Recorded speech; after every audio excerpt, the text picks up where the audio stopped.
It's been said that hope is not a strategy, and that may be true. However, it's one of the most powerful motivators in the world. On Unyielding Hope, we're going to take life head on, the good, the bad, and the ugly. We talk about and share stories and experiences of the challenges we face and how you can find hope in the midst of some of your most challenging times and circumstances. So sit back, relax, and get ready for your weekly dose of hope. All right, before we get started, a quick word from our sponsors who make Unyielding Hope possible. Hey, are you a learning-based business owner or a real estate professional? Are you ready to exceed your goals? Well, Cornerstone Coaching is here to help. In the ever-changing real estate market, challenges can often leave you feeling stuck. Cornerstone Coaching simplifies real estate, even in the face of difficulties, to get you unstuck and back on the road to your dreams and goals. Are you struggling with market conditions? They provide coaching that empowers you to lead confidently through their proven process. They help you navigate your clients through fears and objections that they might be feeling. The Cornerstone Coaching approach starts with an in-depth analysis of your business gaps, and from there, they craft a step-by-step plan using their time-tested models, systems, and tools. So if you're ready to embark on your journey to success, Cornerstone Coaching is offering a complimentary 1-hour coaching session for the listeners of this broadcast, Unyielding Hope, to uncover the missing pieces in your business and chart a clear path. Contact them today for your complimentary coaching session and let them know that you heard about it here on Unyielding Hope. Take that crucial step towards your brighter future. Hey, and I'd like to thank another one of our sponsors, Ladder Real Estate of Keller Williams Realty in Coeur d'Alene. The mission at Ladder is helping you turn someday into today, and their vision is that their agents, clients, and communities are empowered to dream big, take action, and live a life filled with purpose, passion, and intention. They accomplish this through their core values of responsibility over excuses, putting the right people in the right roles, and giving back generously to their team, their partners, and their community. It's their commitment to continuous growth and innovation in the inland Northwest. So if you're an agent looking to break past your current ceiling or realize that you're looking for leadership, leverage, leads, and culture, reach out to Ladder today. If you're a buyer, seller, or investor in this market and you're looking for a realtor that'll lead you through the process and help you win in this market, reach out to Ladder Real Estate today and they'll connect you with an agent that's a perfect fit for you. You can contact Ladder at www.ladderrealestate.com or you can call them at 208-667-2399. That's 208-667-2399. Ladder Real Estate of Keller Williams, Coeur d'Alene. Give them a call. Hey everybody, this is Terry again with another episode of Unyielding Hope, and I'm joined today by my good friend Rodney Wright, and I'm going to let you meet him in just a minute, but before we do that, I just got to say thank you to our sponsors, Drew Hawkins and Cornerstone Coaching. I just want to say thank you for making this happen. Drew has a great coaching practice where he really works with a lot of realtors that may be stuck or maybe they want to double or triple even their business and they're not sure how to do that. He does a great job, got a lot of experience, has great packages for you, and he's giving, listen to this, a 60-minute free consultation, and that is nice. Unheard of, you guys. So, man, reach out to Drew, take advantage of that, and you won't be sorry. And the other one is Ladder Real Estate. So, Ladder Real Estate, thank you again also for making this show possible. If you're looking to buy, sell, or invest in real estate in North Idaho, or if you're wondering about a career in real estate, and they would be happy to talk to you. So either way, reach out to them. But I want to say thank you to them because they're responsible for making this possible. And I'm so grateful for that. And so anyways, I wanted to deal with that, Rodney. I love sponsors. Do you like sponsors? People that believe in us and say, go get them. Yeah. It's absolutely. nice to hear that you got a couple that are believing in you. I know you got a lot of sponsors out there. A lot of people believing in you, Terry.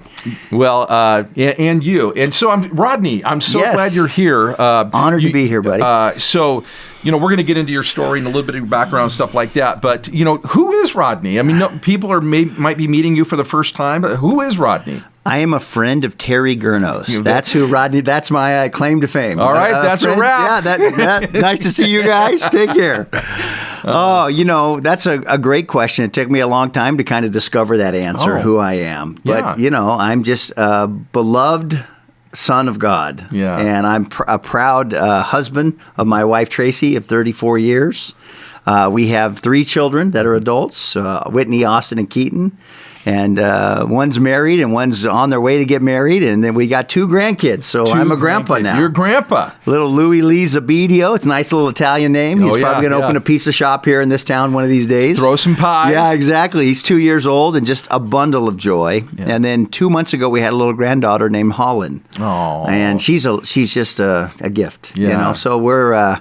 That's kind of who I am, just a human being trying to help this world in a small way before I get off the planet, Yeah. We're not here long.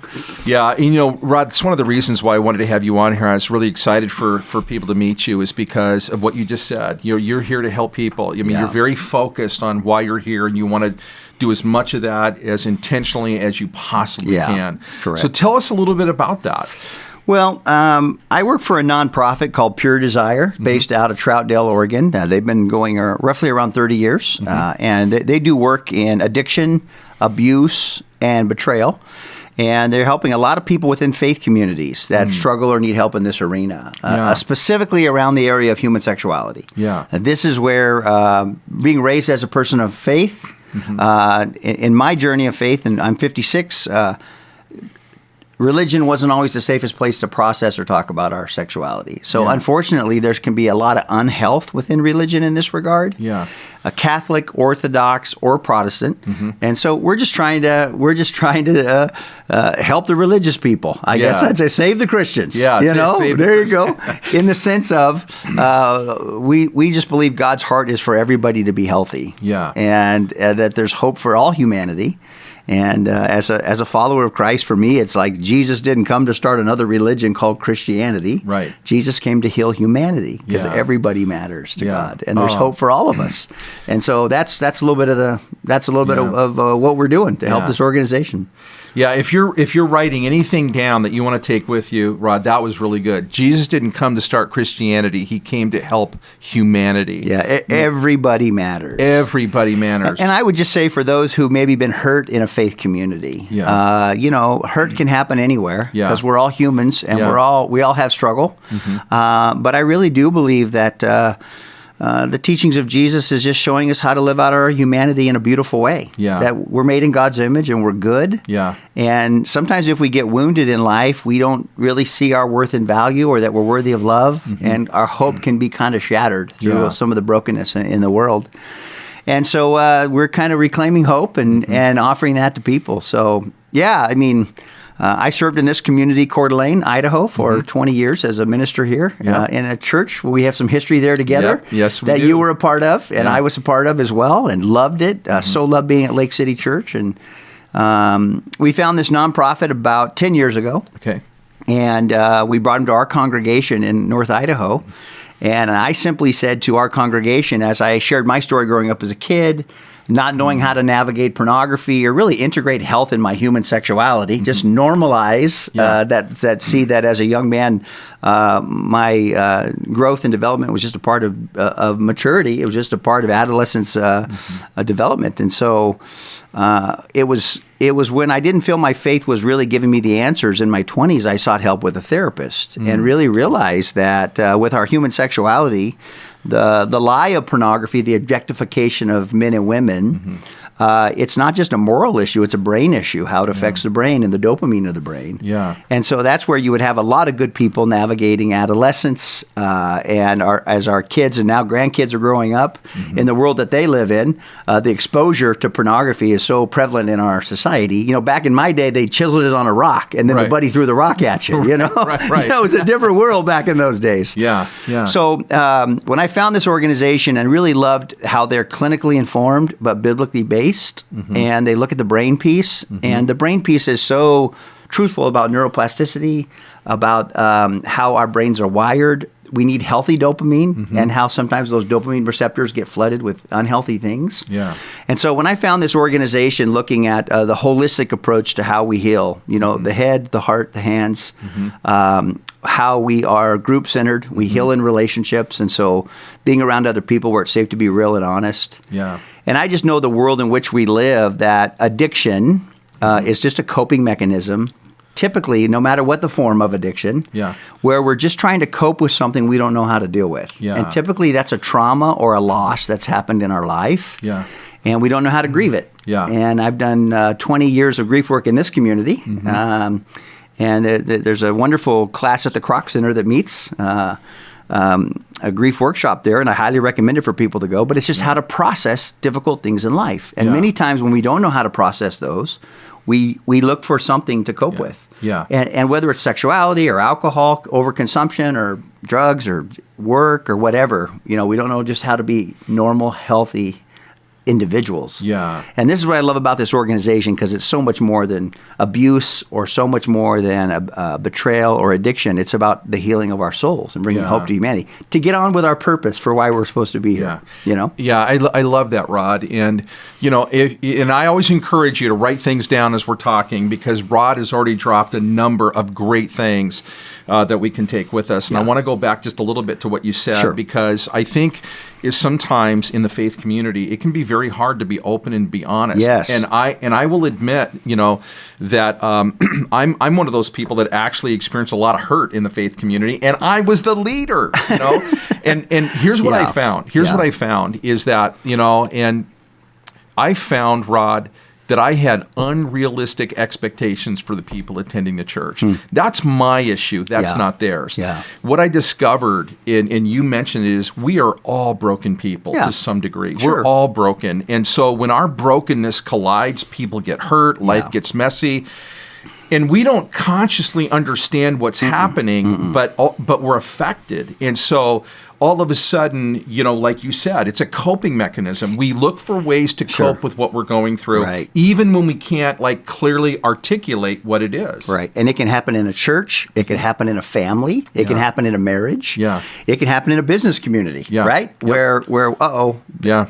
well, what part of that was me? What do I got to own? Yeah. And, there's a quote that came to me, just that healthy people seek help, and that seeking help is never a sign of our weakness. Yeah. It's always a sign of our wisdom. Yeah, I love Someone that. said, Rod, how come you're so wise? I said, because I needed so much help in my life. I'm always looking for gray hair individuals, right? And I'm one of those now. Yeah. But I've always, whether it's a therapist or whether it's somebody in a recovery group, but just that mindset of a business coach, whatever it is. Yeah. How can I grow? How can I get help? There's got to be people and resources out there.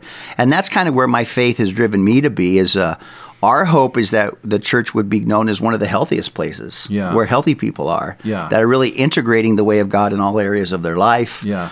As a deep person of faith, I was kind of raised that the message of Jesus was hell insurance. Oh, yeah. I remember that. I remember that. Say this prayer so you don't go to hell. Yes. What you're trying to avoid. Yeah, and so just, I was raised in California, went to the school in the deep south of the country where I grew up, where I went to college, I should say. And this big TV preacher had this Bible school. And he was going around the world, in my opinion, selling hell insurance. Say this prayer so God won't send you to hell. Yeah. Meanwhile, he was living in his own hell of sexual addiction. Yeah. And I remember when that came out. Yeah, and I was like... And I remember when he gets on stage and said, I have sinned, and I'm just an 18-year-old in the balcony sitting next to my girlfriend at the time, Tracy, my wife, and I'm thinking, he's going to start a recovery group. Hey, I'm going to join. Yeah. But it wasn't safe in his religious settings to be honest and real. And I love this quote by Dr. Henry Cloud. He said, there's a difference between a judgmental church and a healthy AA group. Yeah. He says, in a judgmental church, it's culturally unacceptable to have a problem. Yeah. They're going to call you a sinner. Yeah. In a healthy AA group, if you act like you don't have a problem, they're going to say you're in denial. Right. Yeah. Right. Yeah. He says, in the religious institution, you go and you look good, but you get worse. In the AA group, you go and you don't look very good, but you get better. Yeah. And he says, I know there are healthy churches and unhealthy AA groups, but sometimes because of lack of grace, a lack of hope, a lack of, hey, you can grow here. Yeah. Many people within faith communities have looked for other resources to kind of a place where we can be real and we can be honest. Yeah. So I think that I don't blame. If anything, I feel compassion for that TV minister. I really do. Yeah. That's sad. Yeah. Because he was in a system that wasn't allowing him to break out and say, I feel hopeless. I feel overwhelmed by this piece of my life that's not healthy. Yeah. And so I just would say that to anyone listening to the podcast here today.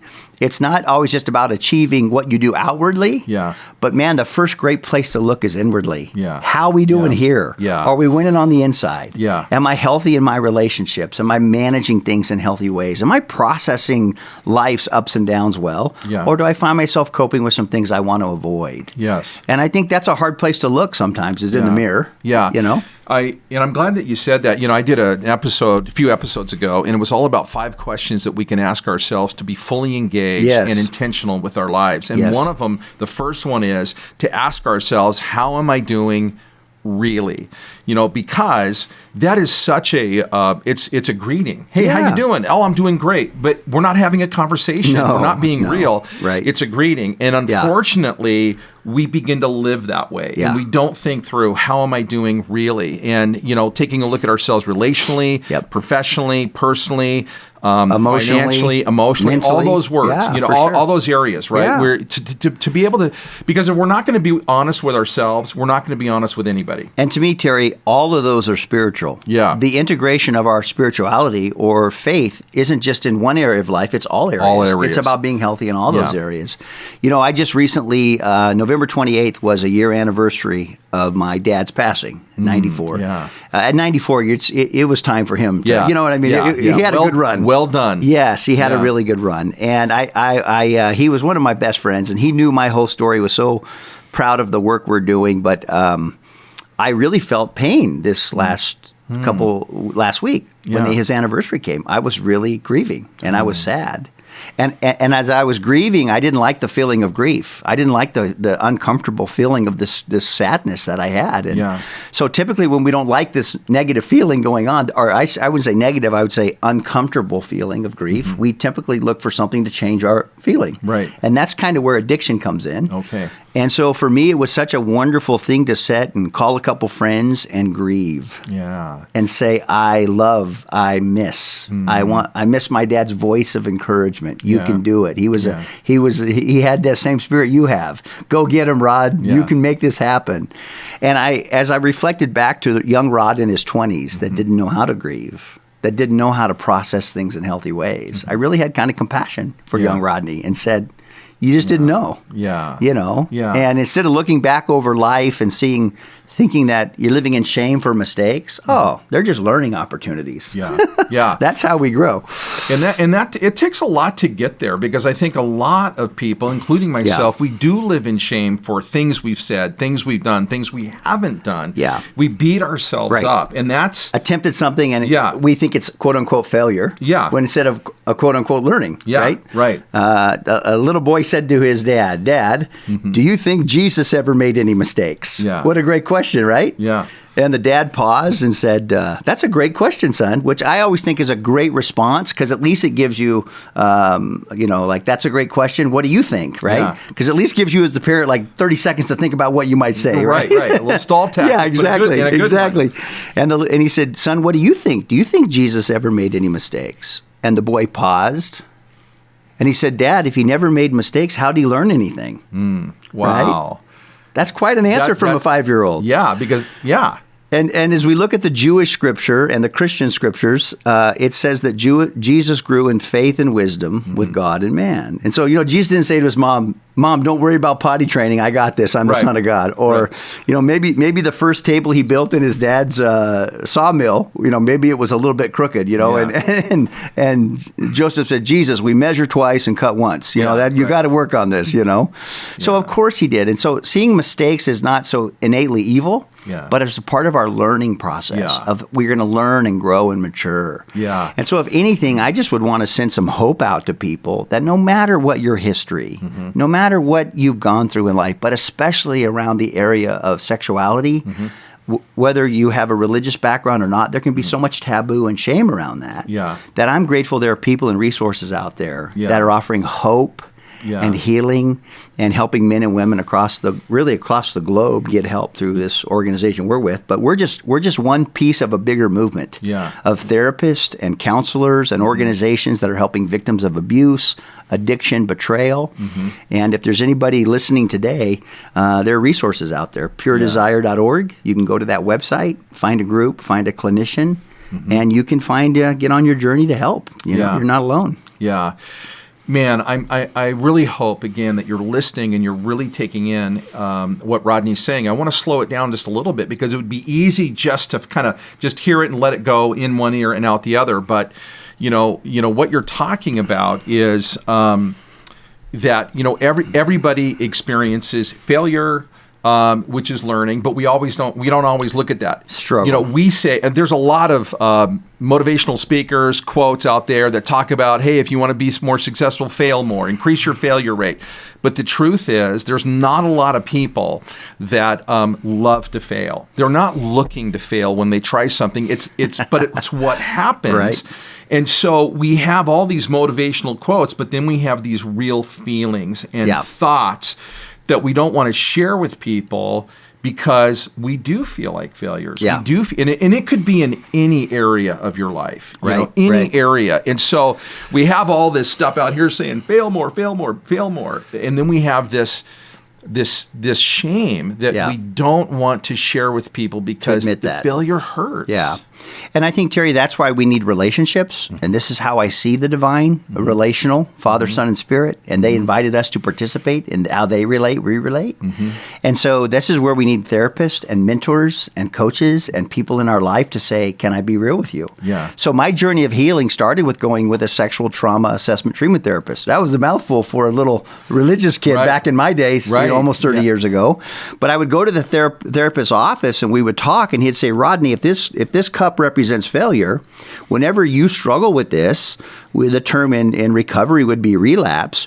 So you want to throw it over here and act like it never happened and you're okay now. Yeah. But he said, if you can just befriend this, and you allow me and others to help you, this can actually be a wonderful teacher for you. Yeah. So let's bleed the shame out of this. Yeah. And how we bleed the shame is, Terry, if you really know me, will you really love me? Right. Will you really care for me? Do you still believe in me? Right? Yeah. Maybe I'm an employer. Maybe I'm an employee. But finding a safe place. And that's what I love about recovery groups. It's a safe place, or a therapist, a safe person where you can say, this is what's going on in my life right now.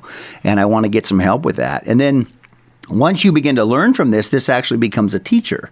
And in a weird way, you're grateful for not this, but what you learn from this. Yeah. Right? Yeah. This became a self-awareness tool. Yeah. And so we talk a lot about that with men and women in recovery, just self-awareness, what's going on inside of me.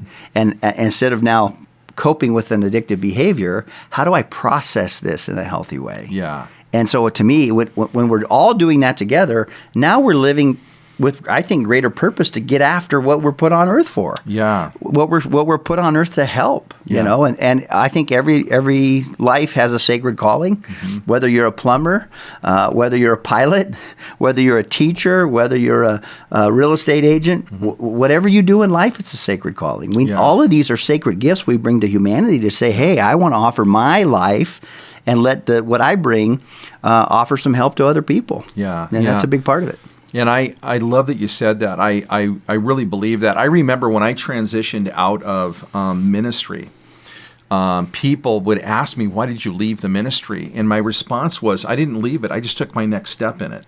Right? Completely, because I was about to say the same thing. Yeah. You've always been in ministry. Always. Right? And we all are if we understand the greater purpose. Yeah. That the divines put us on earth to do something. Right. You know? Yeah. And I love that illustration. So thanks for bringing that cup and just going through that.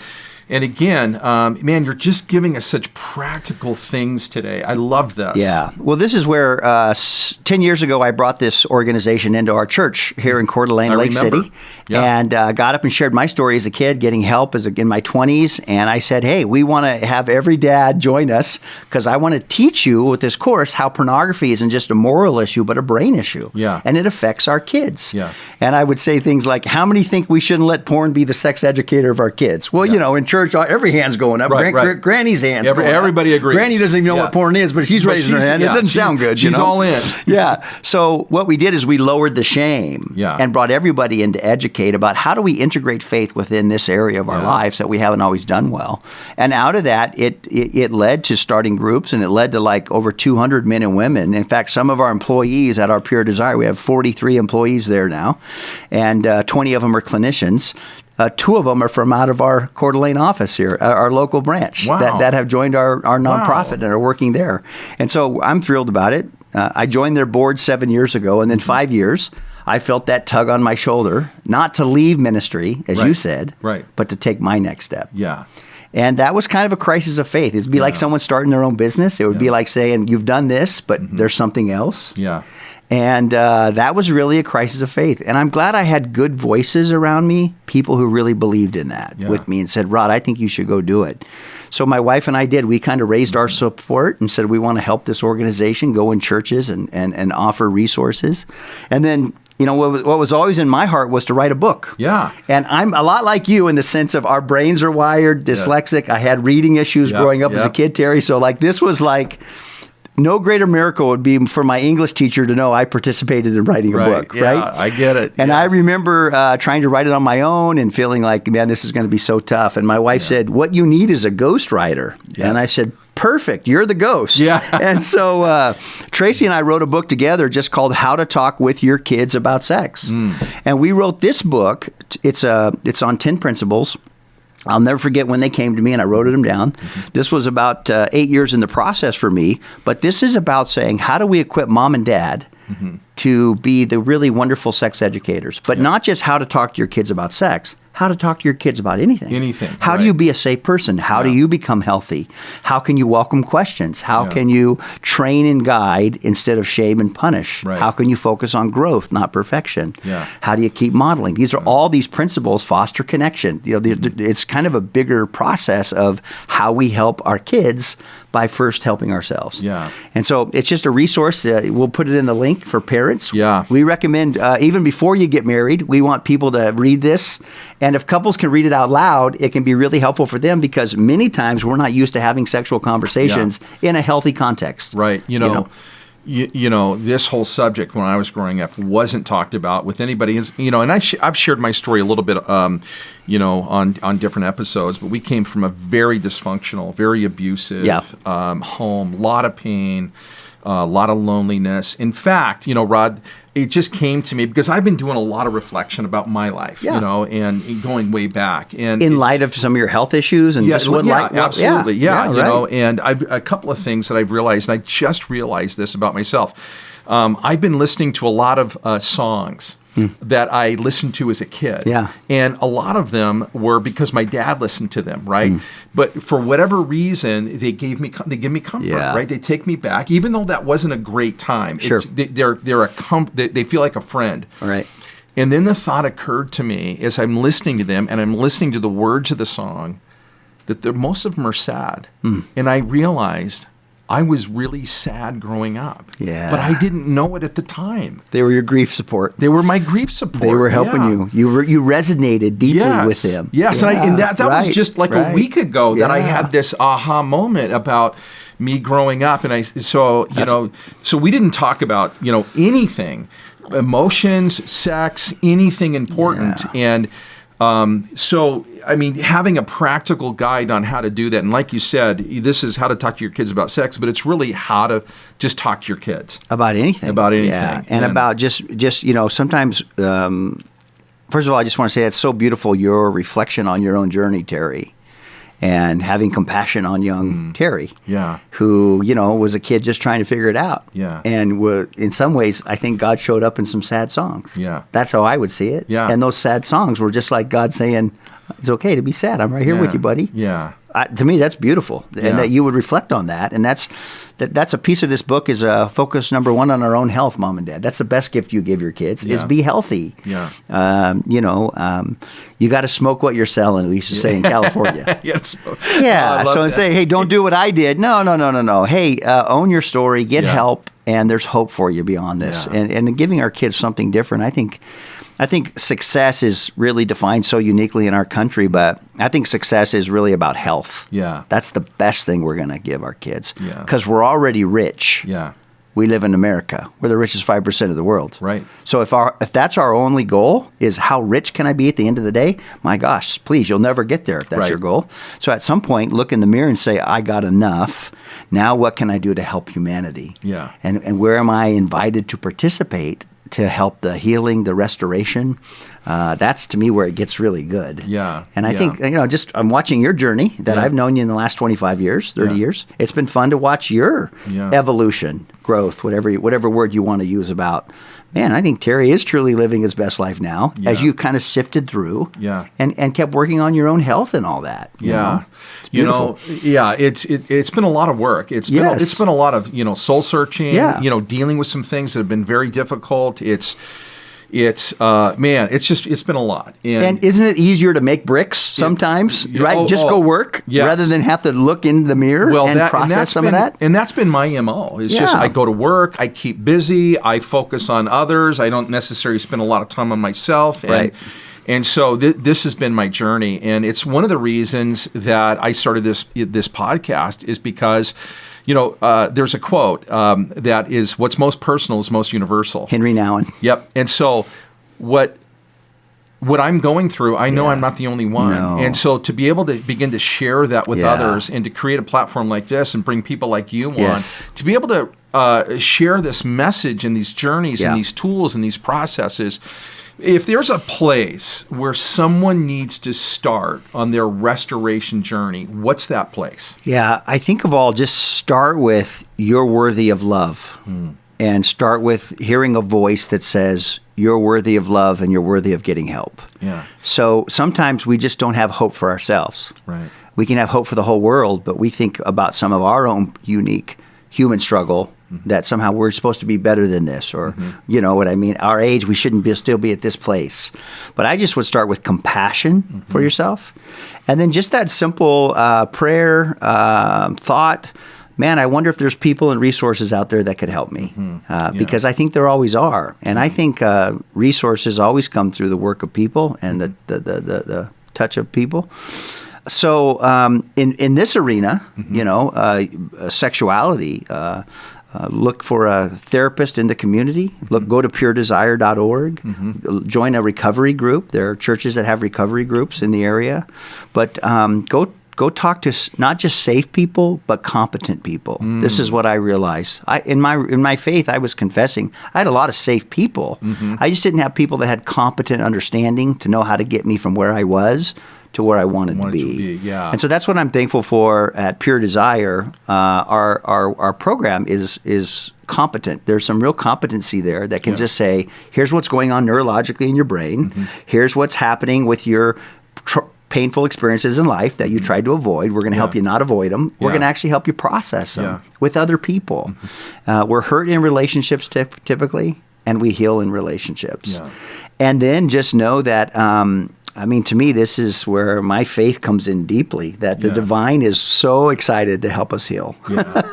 And, has nothing but our best interest, helping us to live our best lives now in our humanity for however long they are. One of the things I really appreciate about you, Rod, and I always have, is you can make some pretty complex things very simple and understandable. And it helps people take them away and really be able to do something. I've always appreciated that about you. And you just did that again. You just demonstrated again. And man, I love that. Maybe there's somebody out there, and I where you start is believe that you're worthy of love. But maybe there's somebody out there right now that's struggling with even that. Yeah. And sometimes what we hide behind is all of our accomplishments. Because if we accomplish so much, in our world, it was what? Work at a big church? Or, Yeah. I mean, whatever it was, right? Be the camp speaker. I mean, whatever. Oh, yeah. Whatever it was, right? Yeah. Be on the special team that leads everybody, whatever. Yeah. But realize that sometimes what's driving us to that is because we're afraid. Yeah. We're afraid of not being loved. And I think that's our real human need is, and I love this term intimacy, that's our greatest human need. In our book, one of the chapters is called Foster Connection with Your Kids.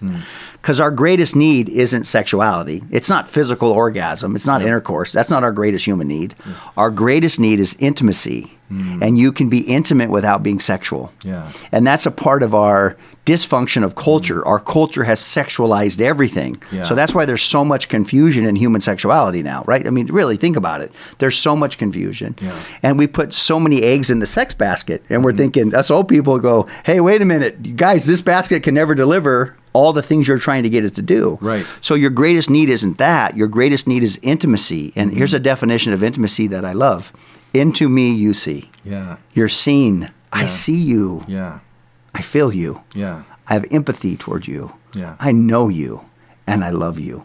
And so there are people and resources out there. I think that this is a movement that I see the divine doing all across the earth, whether you're a religious person or not, is inviting people into intimate relationships where you can be seen, known, loved, and guided along a pathway toward healing and wholeness.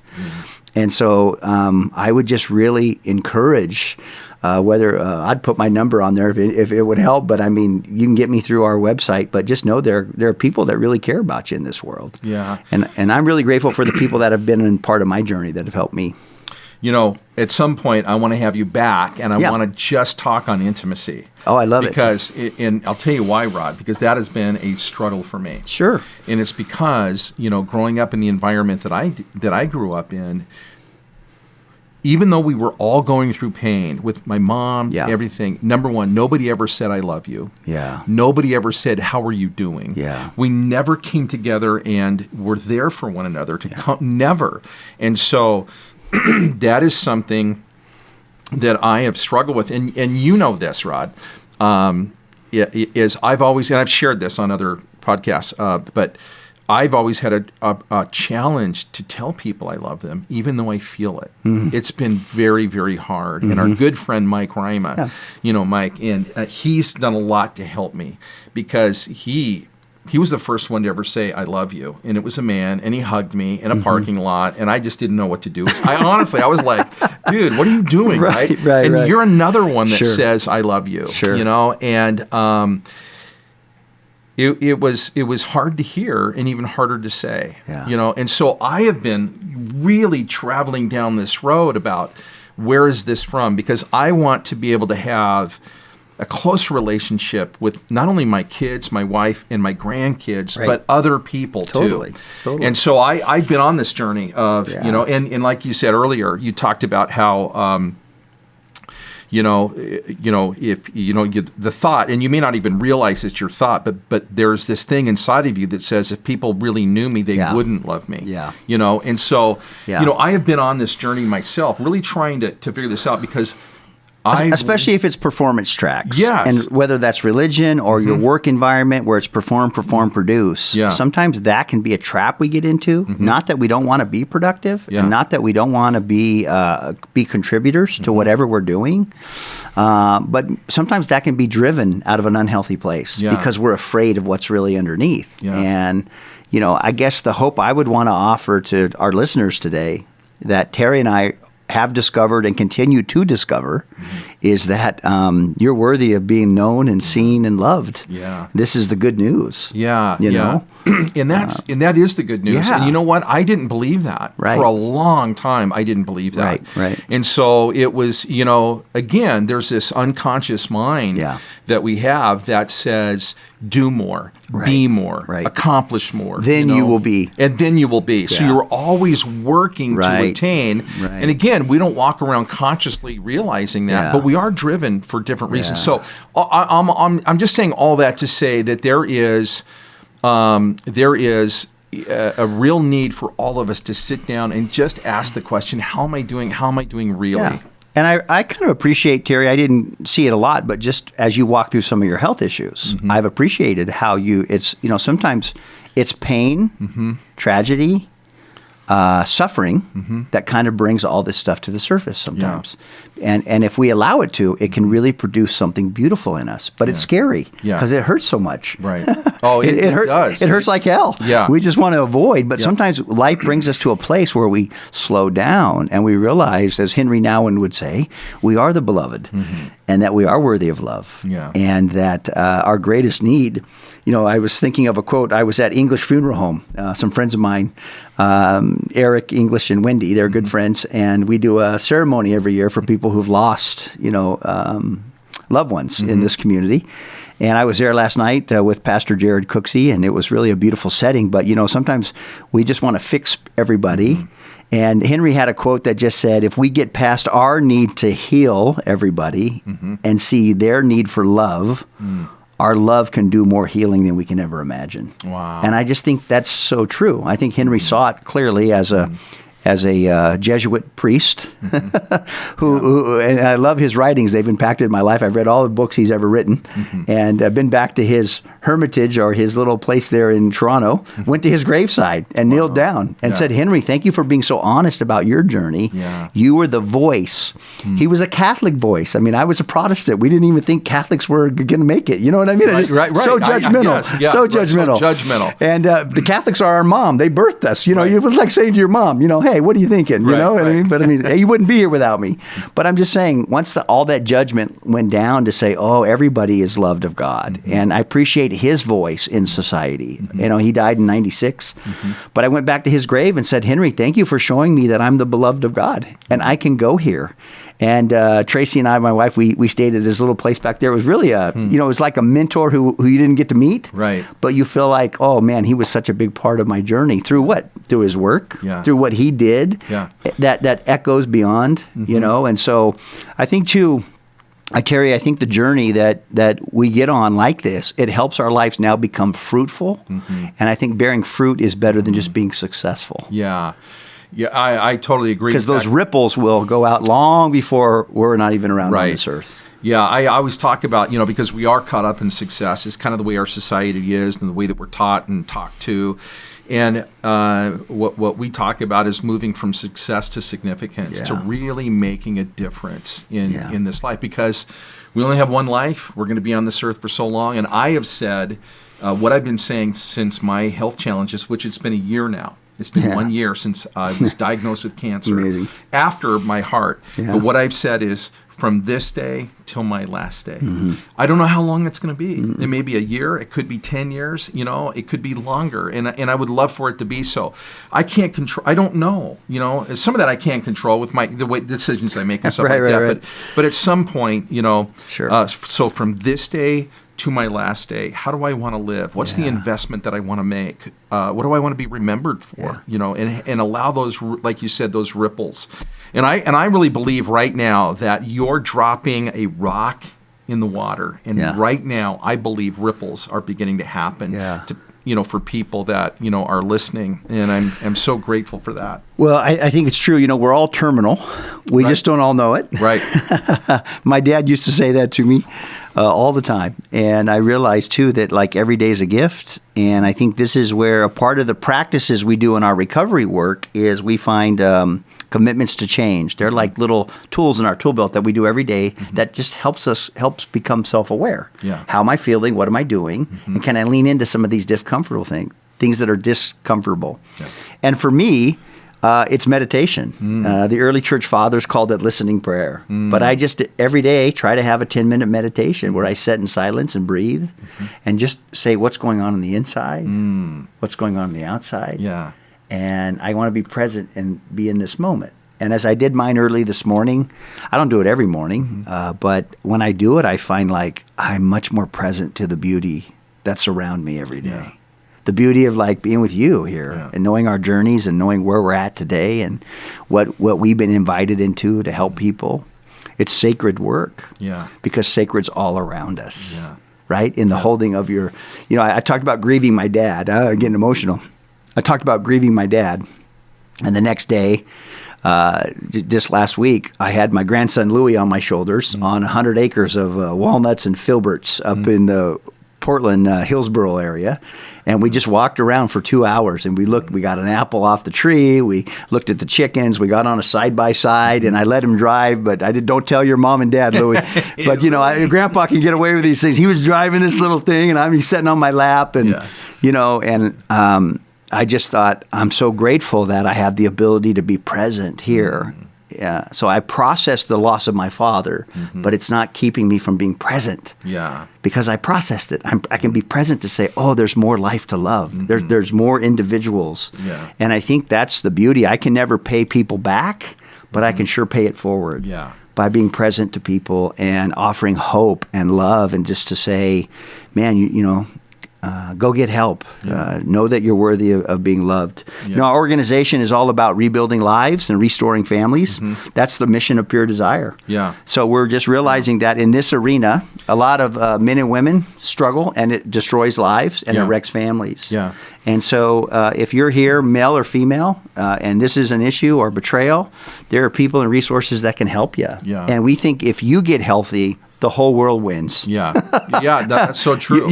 Your marriage will win. Your kids will ultimately win. It doesn't mean it won't be painful, and we can't always predict the outcome. Yeah. But in the future, down the road, you will be a better individual for knowing that you're getting help for yourself. Yeah. Well, I'm grateful for you, for your story, how willing you are to share that, and your process, what you went through.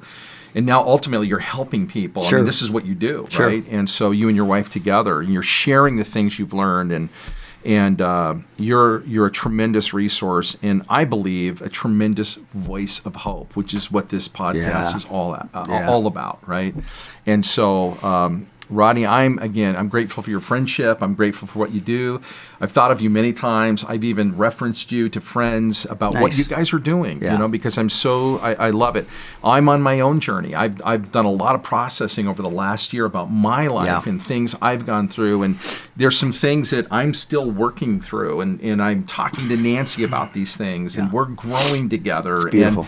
But it's not easy. I don't want, not for 1 minute do I want you to think, man, this is so easy and we just love it. And we sit down, we make popcorn, and we talk about these. It's hard. Right. And what I have found, it is much harder for me to tell than it is for her to listen.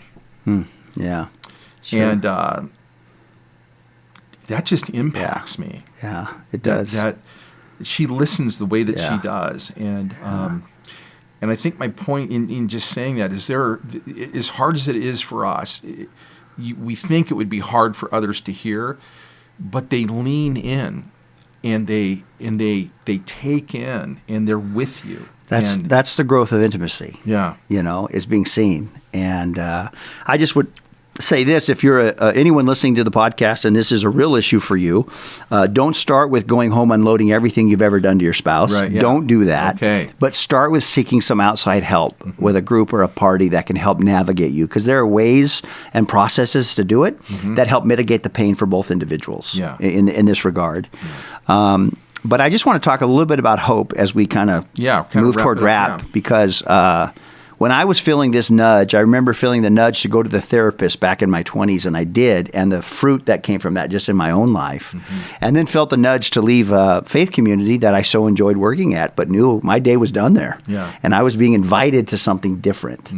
And this is kind of a paradigm shift for me. I always thought I had to do something great for God, and I've let all that go. I've died to that whole addiction of doing great, being great. Yeah. And now I just realize, I'm just called to participate with, not do for. Wow. So that was such a shift for me. Yeah. Like in our, when you die, you want to hear well done. Right. Like I'm an employee. And I'm going to get my card out and going to get rated. And when I get to the other side, whatever that looks like, I just want to hear Rodney's home. Hello, sugar. Yeah. Like my granny. Get over here and be engulfed in the arms of the Father, Son, and Spirit in love. Be engulfed in love. Yeah. And to be twirled saying, we are so glad you're here. Right? I said, if someone needs my well done, you can have mine. You know what I mean? Right.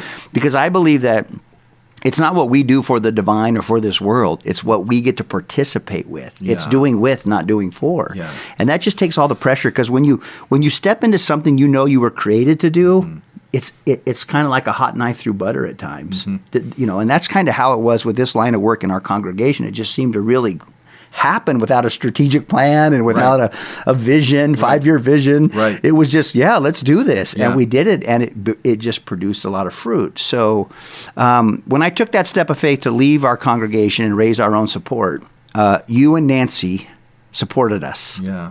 You believed in us. And I'll never forget when you sent the check and said, Rod, I believe in you. Go get him. Yeah. It meant the world to me. Yeah. Because I was stepping out in faith, but I didn't have a lot of hope that how this was all going to work out. You know what I mean? Yeah. And I just remember it was people like you that not only said they did, but said, hey, we believe in sponsoring what you're doing. Yeah. And so I just want to say, thank you. Yeah. It meant a lot to me. Yeah. Well, Rob, we had no problem because we know you. We know your journey. And, I'll be honest, I was sad to see you leave the church that we attended. I was sad personally. Yeah. But at the same time, I just felt like this is such a great thing for a lot of other people. Yeah. And it was one of those things where we were excited. Sure. We were sad, but yet we were excited. Well, the church could hire better people and upgrade, and so. Well, I don't know about that, but definitely we were excited to see you take this step. It was the right step. It was the right step. And right step. We see what's come out of that, and so. Man, you guys, I hope you took notes as you were listening and you wrote some things down. You may have to rewind it and listen to it a few more times. So many good practical things here that may help you, or it could be somebody that you know. And so if there's somebody that you know that could use this episode, please forward it. Yeah. And also, don't forget, if you haven't done it yet, hit subscribe, and then also that little bell so you'll get notified whenever we put another episode or another video up on YouTube.